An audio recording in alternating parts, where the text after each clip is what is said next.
আবু জেহেলের বাহিনী ছিল বদর যুদ্ধে এই প্রান্তে, আর মুসলিম বাহিনী এই প্রান্তে।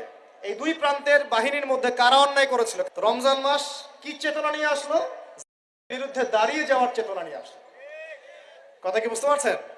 এখন আমরা কিন্তু ব্যক্তিগতভাবে আগে সবাই জালেম হয়ে গেছে, তাই না?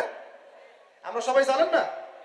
সবাই আমরা দোয়া করি কি, রব্বানা যালামনা আনফুসানা, আল্লাহ আমরা আমাদের নফসের উপর জুলুম করেছি। নামাজে কি পড়ি?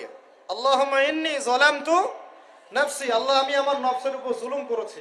তার মানে প্রথম আমি নিজেই তো জালেম। আমি আপনি আমরা সবাই জালেম, আমরা সবাই নিজেদের নফসের উপর জুলুম করেছি। নামাজ পড়ি নাই, যাকাত দেই নাই, দান সদকা করি না, কোরআন তেলাওয়াত করি না, তাসবিহ তাহলিল করি না, পর্দা করি না, হালাল খাই না, অন্যের ক্ষতি করি, সুদ খাই, ঘুষ খাই, জেনা করি, হ্যাঁ মিথ্যা কথা বলি, গীবত করি, তহমত, কত অন্যায় পাপে লিপ্ত আছে। আমরা কি জুলুম জুলুম করি নাই? তাহলে রমজান মাসের চেতনা হবে নিজের উপর আগে কাজ করা, নিজের নফসের উপর কাজ করা। নিজে যদি জালেম হয়ে থাকে, জুলুম থেকে নিজেকে বের করে নিয়ে আসে। তাহলে প্রথম শিক্ষা কি ভাই? আগে আমরা নিজের নফসের উপর দেখব আমরা কি জুলুম করেছি নিজের নফসের উপরে। রমজান জালেমের বিরুদ্ধে দাঁড়ানোর মাস, আর সর্বপ্রথম জুলুম করেছে আমি আমার নফসের উপরে। আল্লাহ আমাদেরকে নফসকে সংশোধন করার তৌফিক দান করুন। এরপর দেখবো পরিবারে জুলুম আছে কিনা, পরিবারে আল্লাহ এবং রাসূলের বিধানের এগেইনস্টে আমরা কেউ চলি কিনা। যদি চলে, এখানে সংশোধন করতে হবে, রমজান মাস এই শিক্ষা দিবে। এরপর দেখবো আমার সেক্টর, আমি যেখানে কাজ করি, আমার সমাজ, আমার সংগঠন, আমার অমুক, আমার তমুক, এখানে জুলুম আছে কিনা। এখানে জুলুম থাকে রমজান মাসে, এই জুলুমের এগেইনস্টে আমাকে দাঁড়াতে হবে। এভাবে আস্তে আস্তে যত বড় পর্যায়ে যাবেন, রমজান তত বড় শিক্ষা দিবে ইনশাআল্লাহ। তো রমজান কয়টা জিনিস দিয়েছে ভাই? প্রথমে তিনটা। এক, কেবলা পরিবর্তন, একটা জাতিগত উত্থান। দুই, কোরআন নাজিল হয়েছে এই মাসে। তিন, এই মাসে আবার বদর যুদ্ধ হয়েছে। তিনটা জিনিস। আর আজকে আমরা আলোচনা করব একটা জিনিস নিয়ে সংক্ষিপ্ত সময়ের মধ্যে, সেটা হলো কোরআন এবং রমাদান।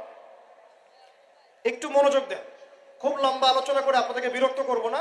যে কথাগুলো বলবো ইনশাআল্লাহ আমি কিন্তু সারগর্ভ কথা বলার চেষ্টা করছি ইনশাআল্লাহ।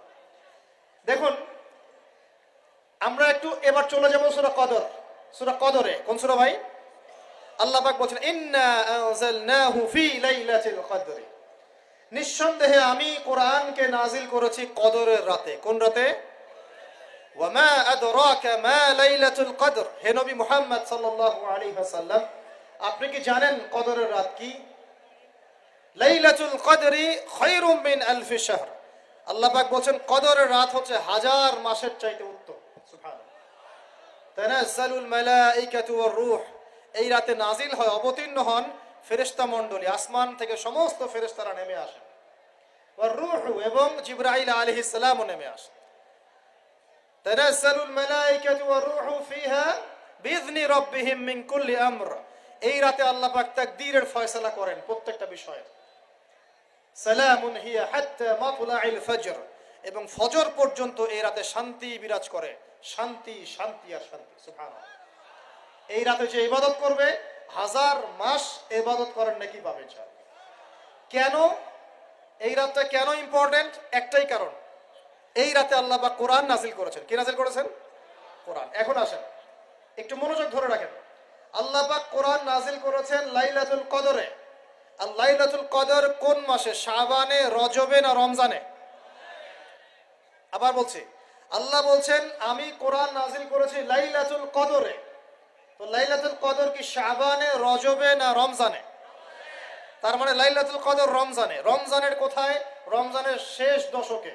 রমজানের শেষ দশকে 21, 23, 25, 27, 29, এই পাঁচটা বেজোর রাতের যে কোনো একটা রাত হবে কি লাইলাতুল কদর। তার মানে আমরা বুঝতে পারলাম কোরআন নাজিল হয়েছে লাইলাতুল কদরে, লাইলাতুল কদর হচ্ছে রমজান মাসে, অর্থাৎ কোরআন নাজিল হয়েছে রমজান মাসে। ঠিক আল্লাহ পাক সূরা বাকারায় বলছেন শাহরু রমাদানাল্লাযী উনজিলা ফীহিল কোরআন, রমজান সেই মাস যেই মাসে শুধু কেবলাই পরিবর্তন হয়নি, শুধু বদরের যুদ্ধই করা হয়নি, রমজান মাসে কোরআনও নাজিল হয়েছে। আল্লাহু আকবার। এখন বুঝতে হবে, এবার এই জায়গায় আসেন, যখন কোরআন নাজিল হচ্ছে তখনকার পরিবেশটা কেমন? এই যুবক ভাইরা একটু খেয়াল করেন, আপনাদের জন্য এই লেকচারটা ইম্পর্টেন্ট, কারণ আগামীর কাজগুলো আপনাদেরকে করতে হবে।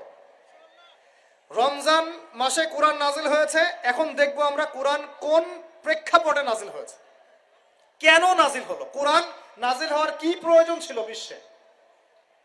কোরআন নাজিল হয়েছে এমন একটা সমাজে, যে সমাজটাকে আমরা বলি আইয়ামে জাহিলিয়া। কি বলি ভাই? কোথায় নাজিল হয়েছে? হেরা গুহায়। কার উপর নাজিল হয়েছে? মুহাম্মদ রাসূলুল্লাহ সাল্লাল্লাহু আলাইহি ওয়াসাল্লামের উপরে। কখন, কিভাবে, কোন প্রেক্ষাপটে? প্রেক্ষাপটটা এমন ছিল, ওই সমাজটা ছিল আবু জেহেলের শাসন। কার শাসন? আবু জেহেল মানে কি? আবু জেহেল কি তার নিজের নাম? তার নিজের নাম হলো আবুল হাকাম। নিজের নাম কি? আবুল হাকাম মানে কি? আবুল হাকাম মানে জ্ঞানের পিতা। বাংলা, সোজা বাংলা ভাষায় বললে আবুল হাকাম মানে বুদ্ধিজীবী। আবুল হাকাম মানে কি? আমাদের সমাজে বুদ্ধিজীবীর অভাব আছে।